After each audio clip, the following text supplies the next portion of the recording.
Hello students, welcome to my channel True Dreamers Study Point. I am Shekhar Prajapati from Gateway International School, Bhadra. Today we are going to discuss about the lesson, that is the lesson of history, the rise of nationalism in Europe, which is of the 10th class. That is of the 10th class. Name of the lesson is the rise of nationalism. We can understand, easily we understand what is nationalism. But why it is considered as a landmark in the history of the world? We must have to understand about it. First of all, if we go to the medieval age, ancient age, the people at that time live in harmony with each other. They don't know what is a territory. They didn't know what is a territory. They need only to survive with harmony with the nature. But nowadays, and in the Middle Age, that is the medieval period, it was a unique time and there was a huge need of nationalism. Why was there a huge need of nationalism? समझिए, this is country A. इसमें citizens रहते हैं, let's say around etc. Many of the citizens are there. They know only how to live a better life, not anything else. But now what is the problem? एक बाहर से व्यक्ति आया, कोई व्यक्ति आया बाहर से, मान लीजिए ही इज मिस्टर बी, ये बाहर से आया, इसने इसके ऊपर क्या किया? इसने इस कंट्री के ऊपर अपना अधिकार, एक तरह से इस कंट्री को या इस कंट्री के कुछ पर्टिकुलर लोगों को क्या अपने अधीन बना, और इसने अपने पर्सनल इंटरेस्ट के लिए क्या किया? उन लोगों से अलग अलग तरह के वर्क कराने लगा, which might not be in favor of these people. हो सकता है वो इस कंट्री के लोगों के फेवर में ना हो. तो जब तक ये कंडीशन कैसी रही, ये कंडीशन बेयरेबल रही, तो क्या हुआ? ये लोग उसे बेयर करते रहे.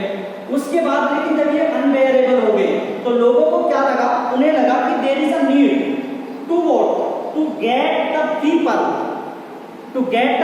Away from the deep sleep. जो लोग सो रहे हैं उन्हें जगाने का समय आ गया.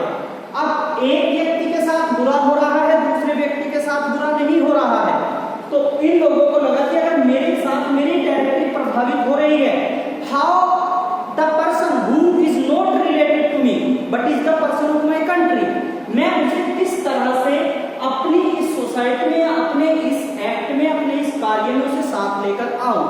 तो उस समय लोगों को जरूरत किसकी पड़ी? A word which is known by the name of nationalism, that is the राष्ट्रवाद. चाहे बुरा किसी के साथ हो रहा है, वो इंडिविजुअल नहीं, वहां पर लोग किस बारे में सोचते हैं? The entire human being. ठीक है, चलिए समझते हैं. What is nationalism? A belief system that generates the sense of common identity. एक ऐसा सिस्टम, बिलीफ सिस्टम मीन्स एक ऐसा बिलीफ सिस्टम जिसमें लोग सोचते हैं, जो क्या करता है? जनरेट करता है एक सेंस ऑफ कॉमन आइडेंटिटी. समझ लीजिए ध्यान से, वो कह रहा है कॉमन आइडेंटिटी जनरेट करता है no matter what is the religion. एक कंट्री में अलग अलग रिलीजन के लोग रह सकते हैं, but first of all as India is my country, so I will first of all what is my identity, that is India. What is my identity, that is India. तो nationalism क्या है? Belief system है जो generate करता है common identity. Common identity among the member of nation. उस nation, उस राष्ट्र के जो मेंबर हैं उनके बीच एक कॉमन आइडेंटिटी को जनरेट करता है. This is known by the name of nationalism. अब लेसन का नेम है नेशनलिज्म. तो नेशनलिज्म को समझने से पहले मैं समझूं कि नेशन क्या है. What is a nation? एक राष्ट्र क्या है? नेशन. अब नेशन की different definitions are there which are provided by many historians and political scientists as well as some philosophers. So some are mentioned here. First definition, that is Ernest Renan in 1882. ये एक कौन थे? He was a historian, a philosopher. A nation is culmination. क्या कहा उन्होंने? A nation is a culmination of long past, means एक लंबे past का क्या है? सार है, जिसमें क्या होता है? Of endeavours, sacrifice and devotion, जिसमें लोगों ने बहुत अच्छे कार्य किए, सैक्रिफाइस किए और अपने राष्ट्र के लिए डिवोशन. उसे उन्होंने क्या कहा? नेशन। नेक्स्ट है बेनेडिक्ट एंडरसन, एक अमेरिकन पॉलिटिकल साइंटिस्ट थे जिन्होंने 1991 में क्या कहा? उन्होंने कहा nation is an imagine political community. इन्होंने एक नेशन को क्या बताया? एक इमेजिन पॉलिटिकल कम्युनिटी बताया। और इन्होंने क्या कहा? As both inherently limited and sovereign. उन्होंने कहा ये दोनों तरह से क्या है? इनहेरिटली लिमिटेड है और दूसरा सॉवरेन। ठीक है। नेक्स्ट डेफिनेशन थी that is Otto Bauer, Austrian socialist थे। इन्होंने 1907 में ये डिफाइन किया था the totality of the people who are united by common faith और हिस्ट्री। इन्होंने कहा टोटलिटी ऑफ द पीपल, जितने भी लोग रहते हैं जो बंधे हुए हैं, जो एक साथ बंधे हुए किससे? एक कॉमन फेथ से या हिस्ट्री से, जिनका एक कॉमन, सभी का एक समान या कॉमन, उनका एक जैसा इतिहास है। So that they possess a common character, जिसकी वजह से उनका क्या होता है? कॉमन कैरेक्टर होता है। ठीक है। नेक्स्ट दैट इज फिफ्थ, जेवी स्टालिन, सोवियत पॉलिटिशियन, 1913 में इन्होंने मेंशन किया था। इन्होंने कहा था nation is an historically evolved stable community. इन्होंने कहा कि हिस्टोरिकली इवॉल्व्ड, जिसका एक इतिहास है, वो इतिहास उभरकर सामने आया है। Stable community of language territory, language territory, उस टेरिटरी की लैंग्वेज के आधार पर इकोनॉमिक लाइफ, वहां के लोगों की इकोनॉमिक लाइफ कैसी, और psychological makeup manifested in community of culture, manifested in community of culture. So it is the definition of a nation by J.V. Stalin, a Soviet politician. Now the definition that I prepared is what? A nation is a territory. एक nation क्या है? एक territory है, एक क्षेत्र है, which is defined, जो क्या होता है? परिभाषित होता है by its common cultural and linguistic aspects, जो इसके कॉमन कल्चरल, उसके सांस्कृतिक and linguistic aspects of its people. एक नेशन क्या? एक नेशन एक कम्युनिटी है, एक टेरिटरी है, जो डिफाइन होता है इसमें रहने वाले लोगों की भाषा और उनकी संस्कृति के आधार पर। ये तो डेफिनेशंस जो मैंने मेंशन किए हैं। एक तो डेफिनेशन हो रहा है, जैसे एक डेफिनेशन विल किमली का, एक कैनेडियन फिलोसोफर्स थे, उन्होंने भी दी थी। उन्होंने कहा था a historical community more or less institutionally complete occupying a territory is called a nation. There are many definitions. So अब हमें समझ आया कि एक नेशन क्या होता है, एक नेशन क्या होता है।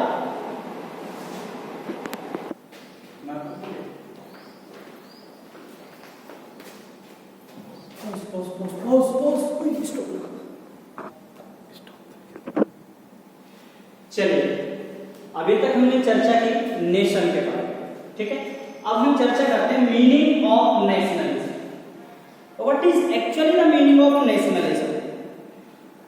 शुरुआत में हमने चर्चा की थी नेशनलिज्म मींस जो एंटायर कम्युनिटी को एक साथ खड़ा कर दे, that is nationalism. Same is here but it is a little bit explored. The word nation और nationality are derived from Latin word nets. Latin word कहां से आए हैं? नेट्स से, जिसका मीनिंग क्या है? रेस। रेस मींस कोई जाति या कोई संप्रदाय। नाउ आगे बढ़ते हैं, क्या कहता है? Devotion, love, patriotic feelings and feelings of oneness for the nation is called nationalism. Means क्या लिखा है इन्होंने? कहा डिवोशन, पूरी तरह से डिवोटेड हो जाना किसी कंट्री के लिए, उसके लिए अथाह प्रेम, और क्या? पैट्रियोटिक फीलिंग, देशभक्ति की भावना, और फीलिंग ऑफ वननेस मींस सभी के साथ मिलकर रहने को हम क्या बोलते हैं? This is known as nationalism. अब patriotic sentiments and feelings make a person to sacrifice his or her life for the sake of the country. Means patriotic feeling, देशभक्ति की भावना जब किसी के अंदर, किसी व्यक्ति विशेष के अंदर जनरेट हो जाती है, तो वो क्या करता है? वो क्या हो जाता है? वो रेडी हो जाता है टू सैक्रिफाइस, यहां तक कि अपना जीवन भी सैक्रिफाइस करने के लिए रेडी हो जाता है। As many of the patriotic leaders in our country did so। कई सारे देशभक्तों ने हमारे देश में अपने देश की सेवा के लिए और अपने देश के अच्छे भविष्य के लिए अपने जीवन को दांव पर लगाया। चलिए आगे चर्चा करते हैं factors gave rise to nationalism in Europe. अब यूरोप में नेशनलिज्म किस तरह से जनरेट हुआ उस बारे में हम चर्चा करेंगे। सबसे पहले डिक्लाइन ऑफ फ्यूडलिज्म, सामंतवाद जब खत्म हुआ। अब ये कैसे था? इन द मिडिल एज और यू में से इन द मेडिवल पीरियड, जब यूरोप में क्या था? फ्यूडलिज्म, फ्यूडल लॉर्ड्स रूल करते थे।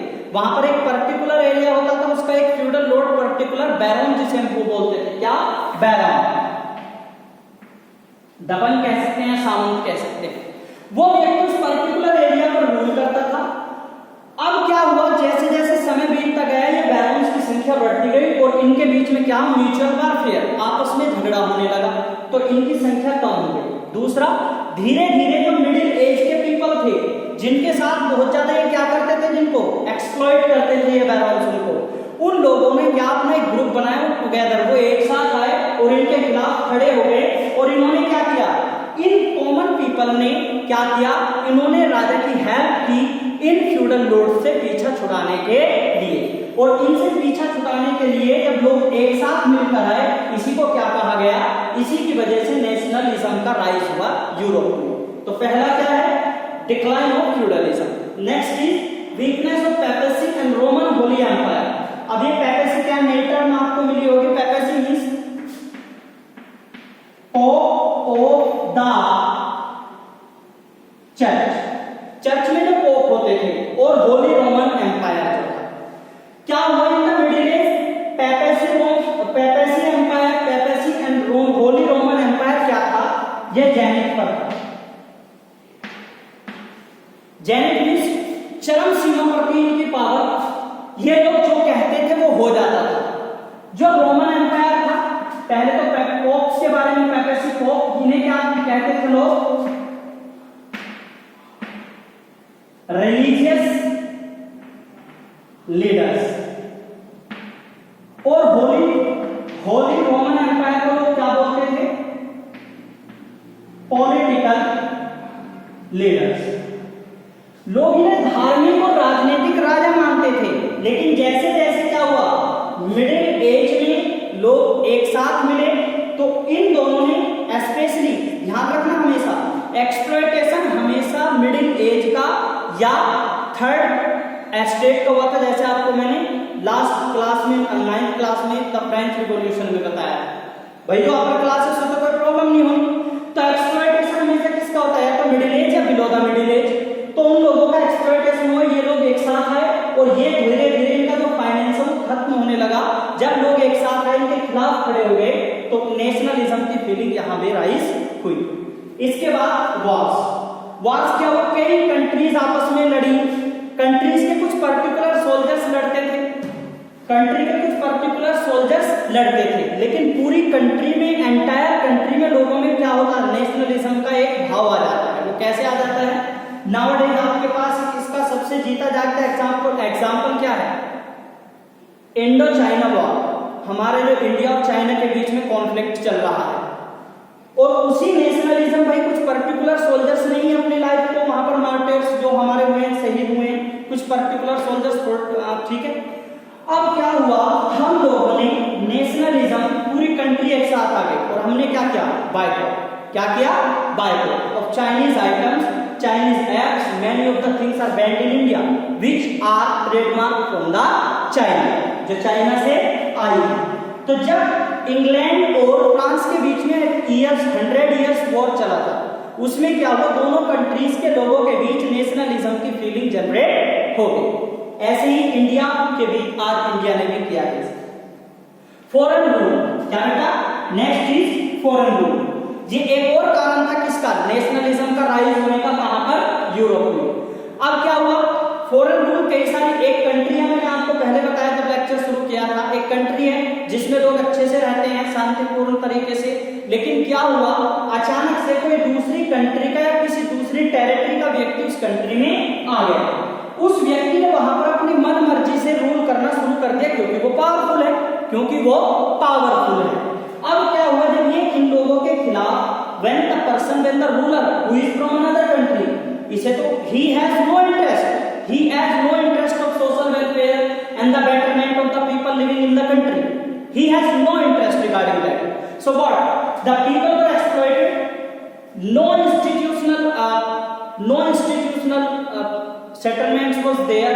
No, nothing just like that. Only the foreign rulers were thinking about their personal interest. वो केवल अपने पर्सनल इंटरेस्ट के बारे में सोचते थे जिनसे उन्हें फायदा होता था.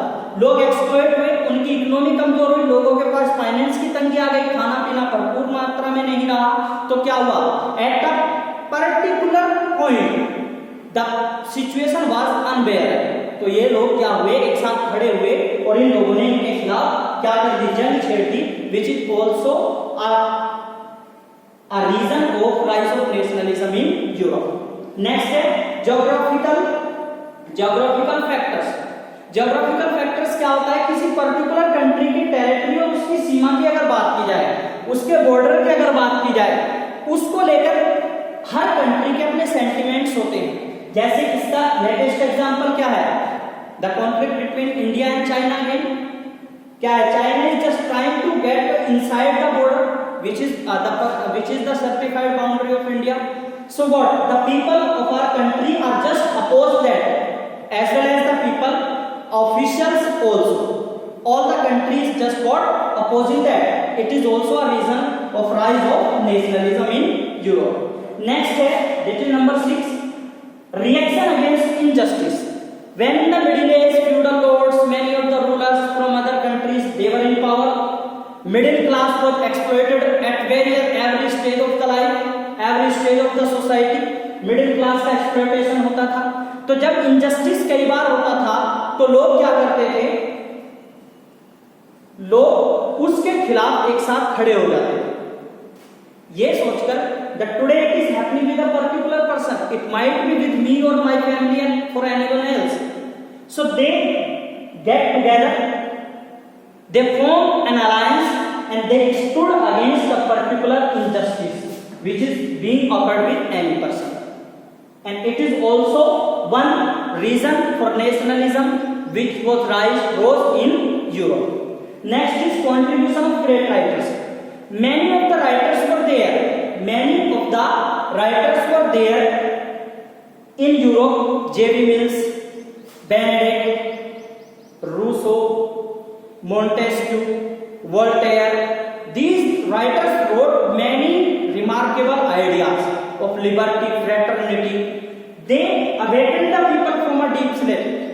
इन लोगों ने जो इन राइटर्स ने लोगों को गहरी नींद से जगाया था. इन्होंने बताया था कि what is liberty, what is fraternity. तो लोगों ने इनकी राइटिंग्स को जब पढ़ा तो वो लोग समझे कि भाई क्या what is the nationalism. They stood for the sake of their country, which is also one of the reason of what? Rise of nationalism in Europe. Next, the French Revolution. ध्यान से समझिए. It is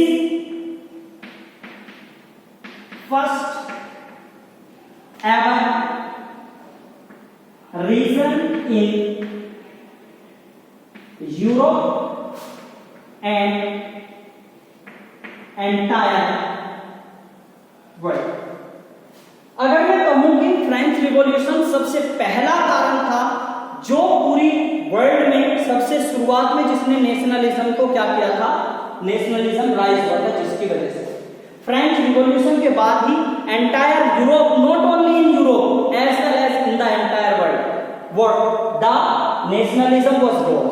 nationalism feeling was generated in the mind of the people. अब ये French revolution क्या था? Bourbon dynasty, Louis XVI and his ancestors were ruling in the France. They were only thinking about their personal interest. They were thinking only about their personal interest. The interest of the people, interest of the third estate was totally neglected. The people of third estate made alliance. They stood against these monarchs as well as Louis XVI. They stood against Louis XVI and they announced the revolution against the French rulers at that time, which was the Bourbon dynasty. And in 1789 it was outlawed. Okay, which was also not one of the most important reasons of rise of nationalism in Europe. So it about the nationalism in Europe. Next segment we will discuss in next lecture. Work for today, that is prepare the notes based on the video. If you have any doubt, kindly leave a message in the comment box or text me personally. Stay safe, stay healthy. Thank you. Have a good day.